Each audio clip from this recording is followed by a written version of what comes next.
тавре аз маркази матбуоти прокуратураи генералии ҷумҳурии Тоҷикистон хабар доданд, ҷинояти кушторҳо дар шаҳри Конибодоми вилояти Суғд кушода шуда, айни ҳол бо парвандаи ҷиноятии шаҳрвандони ҷумҳурии Тоҷикистон Худои Бердиев Солеҳҷон Набиевич, соли таваллудаш 1 январи соли 1998, сокини шаҳри Конибодом, ҷамоати деҳоти Фирӯзоба, деҳаи Гулбоғ;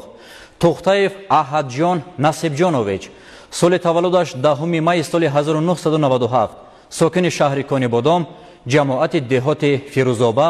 деҳаи Гулбоғ; Равшанов Бахтиёр, соли таваллудаш 29 майи соли 1998, сокини шаҳри Конибодом, ҷамоати деҳоти Лоҳутӣ,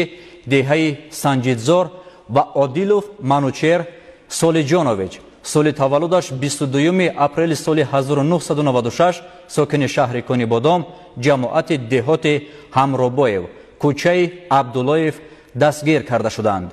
фаъолияти гурӯҳи фаврии тафтишотӣ таҳти назорати роҳбарияти олии мамлакат қарор дошта, тафтишот идома дорад.